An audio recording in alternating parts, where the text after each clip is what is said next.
ఓం గణనాథాయ నమః. ఓం వినాయకాయ నమః. ఈరోజు మనం దేవుళ్ళకే దేవుడైన వినాయక స్వామి వారి గురించి తెలుసుకుందాం. వినాయక స్వామి వారిని దేవతలు సైతం తొలి పూజగా కొలుస్తారు. ఎందుకంటే దేవుళ్ళు కూడా ఏ కార్యక్రమాన్ని చేపట్టినా మొట్టమొదట వినాయక స్వామి వారికి పూజ చేసిన తర్వాతనే తమ కార్యక్రమాలను నిర్వహిస్తారు. అదే ఆయన ఆనవాతిని మానవులు కూడా పాటిస్తున్నారని కూడా చెప్పవచ్చును.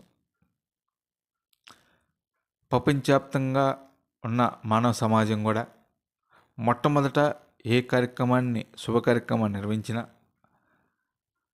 తొలితిగా వినాయక స్వామి వారిని పూజ చేసిన తర్వాతనే తమ తర్వాత కార్యక్రమాన్ని నిర్వహించడం ఆనవాయితీకి వస్తుంది. వినాయక స్వామి వారికి కానీ పూజ చేయకుండా ఉంటే కొన్ని ఆటంకాలు సృష్టించి ఆ గణనాథుడు ముసిముసి నవ్వులు నవ్వుతారని కూడా మనకు తెలిసిన అక్షర సత్యం. అందుకని తొలితిగా వినాయక స్వామిని పూజించిన తర్వాతనే తమ కార్యక్రమాలన్నింటిని కూడా విజయవంతంగా నిర్వహించడం జరుగుతుంది. వినాయక స్వామి వారు శివుడు పార్వతుల వారికి ముద్దులు తనయగా పెరిగినారు, పేరు తెచ్చుకున్నారు. శివుడు పార్వతులకి కుమారస్వామి, వినాయక స్వామి, అయ్యప్ప స్వామిలు ముగ్గురు కూడా వీరాది వీరులుగా ఉన్నారు. లోక కళ్యాణానికి ఈ ముగ్గురు కూడా పార్వతీదేవికి జన్మనిచ్చినారని కూడా చెప్పవచ్చును. పార్వతీదేవి, పరమేశ్వరుడు ఈ ముగ్గురిని కూడా వినాయక స్వామిని, సుబ్రహ్మణ్య స్వామిని, అయ్యప్ప స్వామిని వారిని కూడా ముగ్గురిని కూడా సమానంగా చూస్తూ లోక సంరక్షణ కోసం పంపించినారు. లోకంలో శాంతి వర్ధిల్లాలని, లోకంలో నీతి నిజాయితీలు వర్ధిల్లాలని వీళ్ళకి హితోబోధ చేసి సమాజానికి కూడా అలాగే హితోబోధ చేయాలని కూడా శివుడు పార్వతుల వారు ఈ ముగ్గురు కుమారులకు చెప్పడం జరిగింది. వినాయక స్వామి వారిని దర్శించుకుంటే చాలు ఎంతో ఎనర్జీ లెవెల్ వస్తాయి. వినాయక స్వామి వారిని పూజిస్తే చాలు ఎంతో సంతోషం, ఆనందం వస్తుంది. అలాంటి వినాయక స్వామిని మనం దర్శించుకున్న చాలు మన జన్మ ధన్యమవుతుందని కూడా చెప్పవచ్చును. అదేవిధంగా వినాయక స్వామిని చదువుకునే విద్యార్థులు కానీ పూజిస్తే మంచి చదువు వస్తుందని, మంచి జ్ఞానం వస్తుందని కూడా చెబుతున్నారు. అంతేకాకుండా మన అజ్ఞానాన్ని తొలగించి మన జీవితాల్లో జ్ఞానజ్యోతులు వెలిగించే ఏకైక దేవుడు ఎవరైనా ఉన్నారంటే ఆ స్వామి వినాయక స్వామి అని కూడా చెప్పడంలో ఎలాంటి అనుమానం లేదు.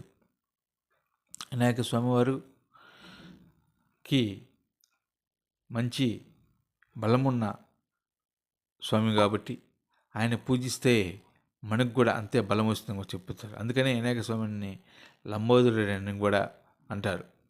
వినాయక స్వామి వారికి వాహనంగా ఇలుక ఉన్నది, మోషకము ఉన్నది. వినాయక స్వామి వారి మోషకమును పూజించినా కూడా వినాయకుని పూజించినట్టే చెప్పవచ్చును. కాణిపాకంలో వారసిద్ధ వినాయక స్వామి ఉన్నారు. కాణిపాకం వెళ్ళి వారసిద్ధ వినాయక స్వామిని దర్శించుకుంటే చాలు తమ కోరికలు నెరవేరడంతో పాటు మంచి ఆరోగ్యాలు కూడా వస్తాయని కూడా చెబుతున్నారు.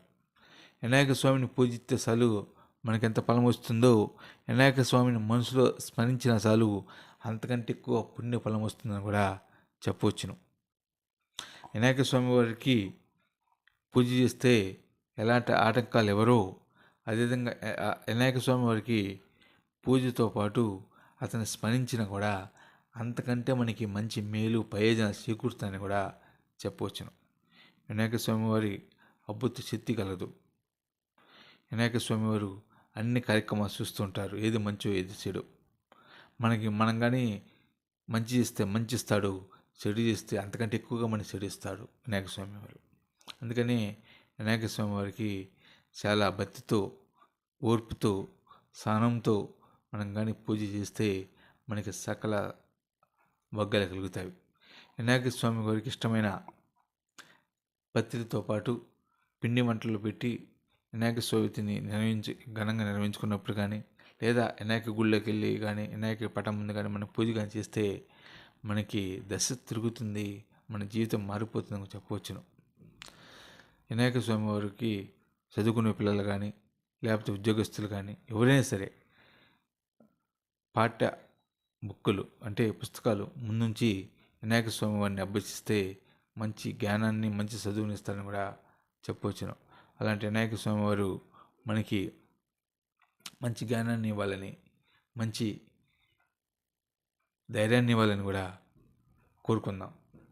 వినాయక స్వామి వారి కాణిపాకంలో స్వయం గెలిచినారు కాబట్టి, బాయిలు గెలిచినారు కాబట్టి అక్కడికి వెళ్ళి కానీ మనము స్వామివారిని దర్శనం చేసుకుంటే ఎంతో పుణ్యఫలంతో పాటు మంచి ఆయుర్వారోగ్యం వస్తుందని కూడా చెబుతున్నారు.